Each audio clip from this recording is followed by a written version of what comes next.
নমস্কার, লাভিং ফ্যামিলির যোগমায়াতে আপনাদের সবাইকে স্বাগত। আজকে বিকেলবেলা কিয়ানকে ক্যারাটে দিতে আমি আর আমার হাজব্যান্ড যাচ্ছি, কারণ কিয়ানকে ক্যারাটে দিয়ে ওখান থেকে একটু রবীন্দ্রনাথ ঠাকুরের জন্য ফুল মালা একটু মিষ্টি কিনবো ইচ্ছে আছে। তাই একসাথেই বেরিয়ে পড়লাম আমরা কিয়ানকে ওখানে ড্রপ করে, তারপর আমরা যাব ফুল মিষ্টি কিনতে। কাছাকাছি চলেই এসছি। কিয়ান প্রথমে বলছিল আজকে আসবে না, কিন্তু আমি বললাম যাও, বেশিক্ষণ লাগবে না, তুমি ক্যারাটে করে আসো, তারপরেই আমরা সমস্ত কিছু সেলিব্রেট করব। কিয়ান চলে এসছে, এবার কিয়ানকে ছেড়ে দিয়ে আসি, তারপর আবার কথা হবে।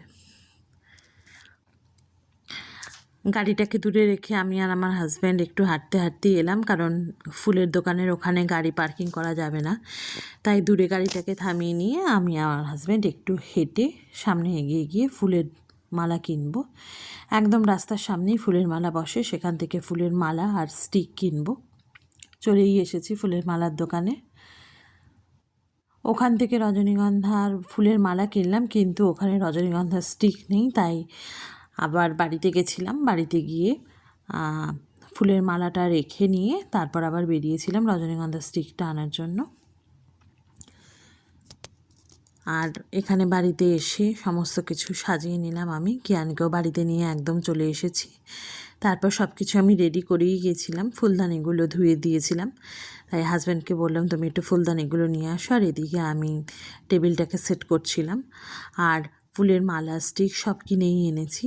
অন্যবার ফুলের স্টিকটা আমি লম্বাই আনি, কিন্তু যেই দোকান থেকে এনেছিলাম সেই দোকানের যিনি দিলেন তিনি অর্ধেকটা কেটেই দিয়েছেন, মানে বলার আগেই কেটে দিয়েছেন। তা কিছু আর করার নেই, সেই কারণে স্টিকটা একটু ছোট হয়ে গেছে।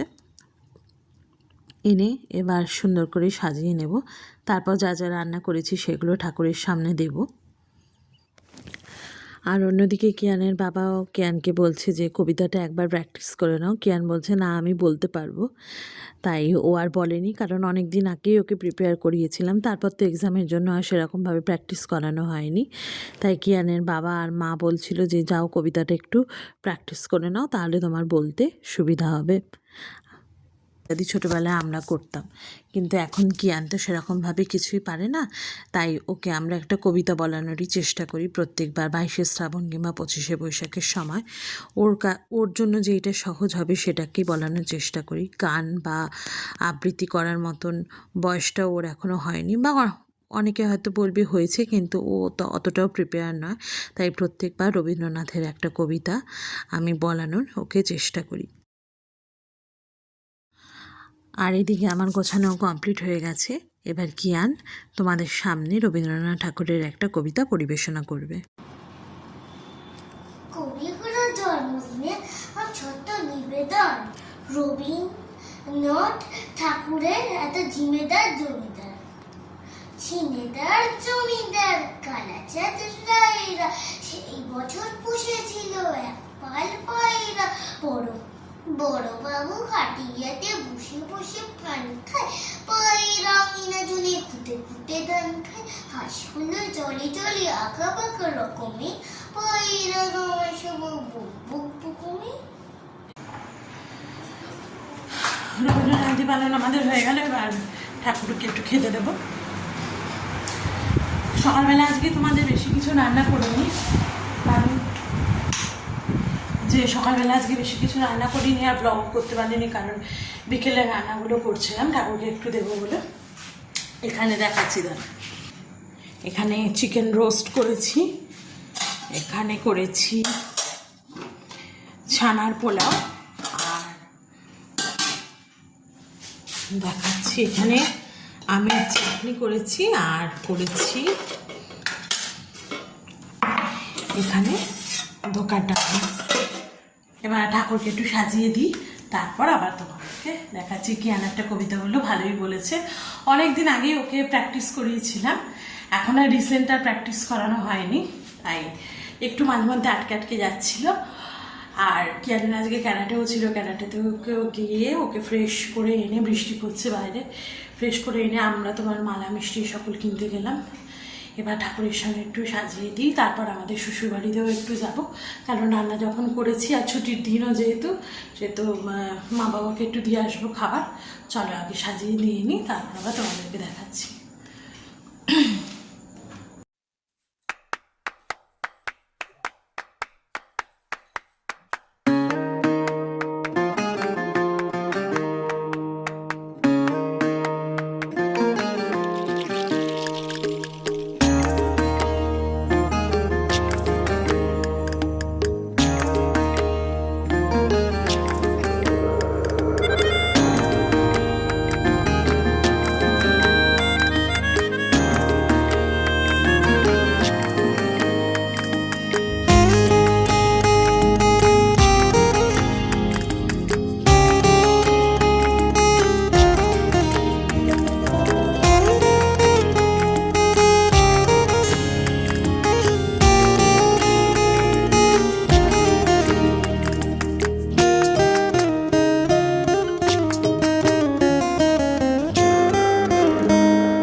কিয়ানো রেডি হয়েই আছে। আমরা একটু শ্বশুরবাড়িতে যাবো। আর পড়াশোনাও একটু করে নিল, যেহেতু সোমবার এক্সাম আছে। পড়াশোনা করে নিয়েছে, এবার খাবারগুলো বেড়ে আমার শ্বশুর শাশুড়িকে একটু দিয়ে আসবো। আর কিছু করবো না। কিয়ান, গুড ইভিনিং বলো। ও এখন চকলেট খাচ্ছে। চকলেট খাচ্ছে এখন, চকলেট খাচ্ছে।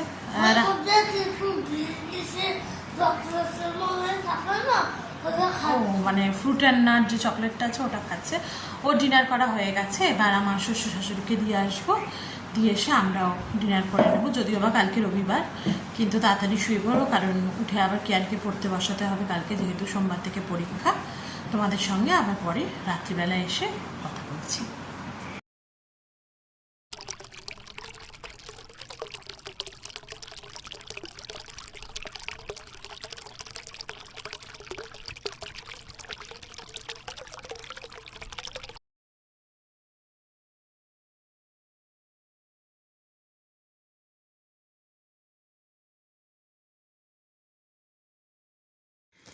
আমরা বাইরে বেরিয়ে গেছি। বেরিয়ে গিয়ে জ্ঞানের বাবা বললো কালকে যখন মাদার্স ডে আগে কেকটা কিনে নাও, কারণ কালকে হাজব্যান্ডের অফিস আছে, সে কারণে ও আর বেরোতে পারবে না। তাই আজকে মায়ের জন্য কেক একটা কিনে নিলাম মাদার্স ডে। আর অনলাইনে অর্ডার করলেও সেরমভাবে দেখে অর্ডার করা যায় না, বা সমস্ত কেক অ্যাভেলেবেলও থাকে না। তাই ভাবলাম যখন বেরোচ্ছি মাদার্স ডে কেকটা কিনেই নিই। তাই আমরা চলে এসেছি মিয়া আমরে। আমি সবসময় কেক মিয়া আমর থেকেই কিনি, আর না হলে অনলাইনে কিছু কিছু দোকান আছে সেগুলো থেকেই কিনি। তা অফলাইন থেকেই যখন কিনবো মিয়া আমরে চলে এলাম। ছেলে ওদের কেক দেখছে কোনটা নেবে। তারপর কেক নিয়ে আমরা একটু ঘুরলাম হাতিবাগানের দিকে। ওখান থেকে হাজব্যান্ড আইসক্রিম কিনলো। আইসক্রিম আমরা সবাই মিলে খেলাম। কিয়ানো আইসক্রিম খেলো। আমি প্রথমে বারণ করেছিলাম যে খেও না, যেহেতু সামনে এক্সাম আছে। তা ওর বাবা বললো ঠিক আছে, তাহলে বেরিয়েছে যখন খাক। সবাই মিলে আমরা আইসক্রিম খেয়ে একটু আশপাশ ঘোরাঘুরি করে তারপর আবার বাড়ির দিকে রওনা দিলাম। আর বেরিয়েছি যখন ধর্মতলার দিকটাও একটু ঘোরাঘুরি করছিলাম, ধর্মতলা মহাকরণ ওই দিকটা দেখেও বেশ ভালো লাগছে। রাস্তাঘাট মোটামুটি একটু ফাঁকাই ছিল, আর ফাঁকা ফাঁকাই বেশ ঘুরতে ভালো লাগে। ঠান্ডা ঠান্ডা পরিবেশ ছিল, আর ওদিকটা যেহেতু এখন আলো দিয়ে সাজিয়েছে, তা সেটাও দেখতে খুবই ভালো লাগছিল। চারিদিকটা দেখে একটা নতুন নতুন অনুভব হচ্ছে। চারিদিক অন্যরকম একটু আলোয় সাজানো। আর অনেককেই দেখলাম যে দাঁড়িয়ে দাঁড়িয়ে ফটো তুলছে, আর গাড়ি দেখেও অনেকে ফটো তুলছে। তা দেখেও বেশ ভালো লাগছে। প্রত্যেকটা বিল্ডিংয়েই অরেঞ্জ কালারের লাইট দিয়ে সাজিয়েছে। আমরা ওইদিকে এগোচ্ছিলাম ধীরে ধীরে। তাহলে আর আমি ওর বাবাকে বলছিলাম একটু স্লো করে চালাও, যাতে একটু ফটো আর ভিডিও নিতে পারি। তারপর ওই দিকটা ঘুরে আমরা আর কোনো জায়গা ঘুরিনি, ধর্মতলার এদিকটা ঘুরে আমরা সোজা বাড়ির দিকে চলে এসেছিলাম। প্রত্যেকটা বিল্ডিংয়েই ওখানে অরেঞ্জ কালারের আলো দিয়ে সাজিয়েছে, তোমরা দেখতেই পাচ্ছ ভিডিওতে। কিয়ানো বলছিল মাম্মা খুব ভালো লাগছে দেখে। আমি বললাম হ্যাঁ। ও আবার জিজ্ঞেস করছে ও কোনো দিন তো এরকমভাবে সাজায় না। আমি বলছি বাবা এটা এমনি সাজিয়েছে, ও তো আর এইসব ব্যাপার কিছু জানে না, সে কারণে ওকে বলছিলাম যে এমনি এগুলো সাজিয়েছে। বলছে হ্যাঁ মা খুব সুন্দর লাগছে দেখতে, তুমি কি ফটো তুলেছো? আমি বললাম হ্যাঁ আমি ফটো তুলছি। তারপর আমরা ওখান থেকে বাড়ি চলে এলাম। আমরা বাড়িতে চলে এসেছি। চলে এসে একটু ফ্রেশ হয়ে নিলাম, ক্যানকেও ফ্রেশ করিয়ে দিলাম। ক্যান খেয়েই গেছিলো। আমরা এসে এখন খাবো। চলো এবার খেয়ে নিই। আর আজকে তোমাদের সঙ্গে কথা বলছি না, কী কী রান্না হয়েছে তো তোমাদের আগেই দেখিয়ে দিয়েছি। এবার খাবারগুলোকে একটু মাইক্রোওভেনে গরম করবো, আর মাকে খেতে দিয়ে দেবো, আর আমরাও তার সঙ্গে খাবো। আজকে আর তোমাদের সঙ্গে কথা বলছি না। তোমরা সবাই খুব ভালো থেকো, সুস্থ থেকো, আর আমার পাশে থেকো। আমার চ্যানেলটাকে সাবস্ক্রাইব করো, ভিডিওটাকে লাইক করো। আজকে আসছি, গুড নাইট।